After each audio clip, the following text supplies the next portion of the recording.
It's 6:45 and time for News to Go. We have a look at today's top news stories, your traffic and your weather, all before you head out the door. We start with Isabel Marek, who is live at the Greenville County Election and Registrations Office. Isabel, early voting starts today in South Carolina. Yeah, hey, Aaron and Destiny, good morning. Early voting always happens 2 weeks before Election Day, and in this case, it's primary Election Day. So if you're planning on heading out and casting your ballot over the next 2 weeks or even on Election Day, here's a couple reminders, though, for early voting. So according to officials, hours are Monday through Friday. That'll be 8:30 in the morning until 5 at night, and this does not include Saturdays or Sundays. Here in Greenville County, there's 5 different locations spread out throughout the county that you can cast your ballot. And the interim director of elections for Greenville County says early voting is great for multiple reasons. If you have a problem, if you have any problems, like say you didn't change your address with voter registration, or if there's any other issue, there's more time to resolve it during early voting. When you come on Election Day to vote, it can be resolved as well, but it's just probably a little more wait time. Now, she also said voting early can help with those polling lines. But for now, reporting live in Greenville County, Isabel Marek, WYFF News 4. Thanks, Isabel. It comes as lawmakers get ready to vote on the redistricting for the final time today. The Senate will have its third and final reading on the bill to redraw congressional lines in South Carolina at the State House. Over the weekend, a 27-17 vote moved the map one step closer to passing as lawmakers approved a measure to limit debate time. There are no amendments on the bill either, so it will go straight to Governor Henry McMaster's desk if it passes today. South Carolina election leaders say the cost of approving a new congressional map could cost taxpayers upwards of $6 million.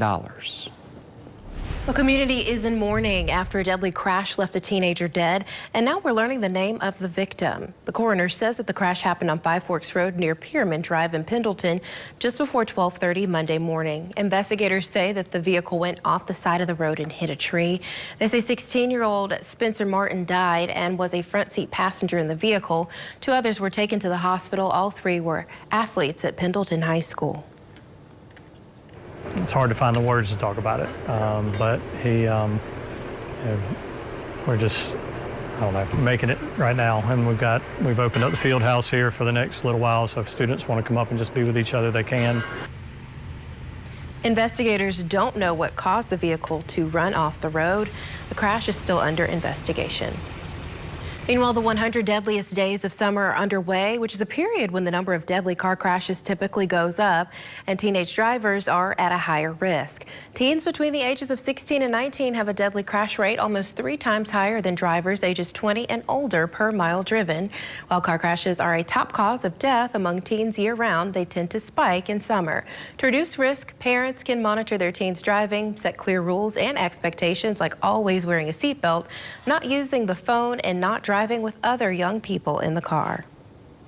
In addition, driving late at night, particularly between 9 p.m. and midnight, is associated with an elevated crash risk. Any new driver, regardless of age, is more prone to car crashes, but inexperience is just a part of what makes driving riskier for teens. A North Carolina family spent Memorial Day turning remembrance into support. The community in Charlotte gathered to help bring attention to mental health and suicide prevention. The annual swim challenge supports the organization Stop Soldier Suicide. The group launched 16 years ago, connecting veterans and service members to much needed resources. And for one veteran, this mission is personal. I served for 11 years in the Marine Corps, and I've been on the receiving end of 2 a.m. phone calls from my Marines, and I've also known Marines who didn't call anybody. According to Stop Soldier Suicide, veterans face a 58% higher risk of suicide than their civilian peers. And organizers say they hope events like this start more conversations about the challenges veterans face after their service ends. If you need help, you can always call the suicide hotline by dialing 988. 6:49 is your time, and hundreds of customers may be waking up without power this morning. The city of Clinton issued a power outage notice late last night saying customers were without electricity in parts of Clinton and the Lydia Mill area. About 1,000 customers are also without power in Lawrence County. It's not clear when power is expected to be restored. Meanwhile, parts of western North Carolina are dealing with road damage, and you can see right here on your screen what it looked like on Highway 64 going into Chimney Rock. And this photo of you were sent in last night. We thank you for your photos. And this raspberry farm was flooded as well in Hendersonville off Old Clear Creek Road. You can see the ground's covered in water there. That was the farm's first crop since Helene passed through. And here's a look at the Smith Road Bridge in Edneyville. Parts of Henderson County saw 6 inches of rain in less than 2 hours, including just north of Edneyville. A reminder, if you come across any flooded or damaged roads, turn around. Victoria? And we still have that flash flood warning in place right now for portions of Henderson County, so please keep this in mind. This goes until 8:15 this morning. This includes Fletcher, Mills River, Hendersonville, also portions of the Chimney State Rock Park, and again until 8:15 because we're still seeing additional rainfall right now move over. We could see about ½ an inch more before we go towards about 8:15 this morning. If you live near a floodplain or the flooded roadways, please do not drive into them.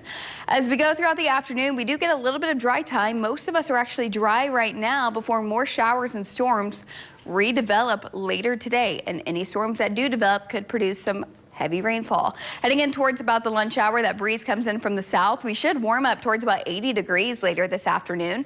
And then we see that heavy rain. It does continue to push through until sunset tonight. So if you do see a thunderstorm develop across your area, just know these are kind of slow moving, so it could dump quite a bit of water. And then as it does clear out by sunset, we have additional rainfall in the forecast by tomorrow. So we're not expecting a widespread severe threat, but a few strong storms are possible with those strong gusty winds and also some heavy rain. We'll take one more look at your 4-day plus here in just a couple of minutes. Leah.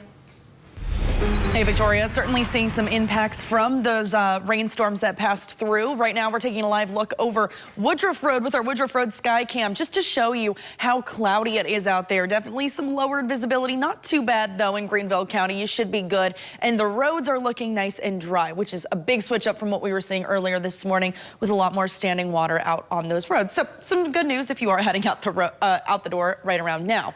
Also, Western North Carolina, we're seeing that radar kind of let up in terms of rain actively coming down. However, we are seeing some serious road alerts. So let's check in on what we're seeing. Smith Road in Edneyville, lots of reports of seeing lots of sediment on the roads, as well as that water, that flooding impacting that area. Bear Wallow Mountain Road, also a big one. That one I'm seeing reported by NCDOT that it's closed down to everyone but that local traffic there. But if you can avoid it, I'd do that. Riverside Drive, stretches of Highway 64, Middle Fork Road, as well as Old Clear Creek Road. Those are those high avoidance areas that we want to work around. Again, if you do see any sort of signage saying that a road is closed or barricaded off, do not go around them. Do not try to chance it. Definitely turn around, don't drown. It's that old saying, but it really goes a long way, especially as we're dealing with those areas that are recovering from the impacts of Helene. Now, rest of the area as we travel down back into South Carolina looking good. 385, 85 in the clear. That story continues as we take a look at our travel times. Nice and green for your Tuesday morning commute. Destiny. Thank you. It's the last Tuesday for May Well Walkers. The Bond Square Wellness Arena will host today's event at 9 a.m., which is an opportunity to get active and go on a walk while staying inside. Each lap around the concourse is a 1/4 of a mile.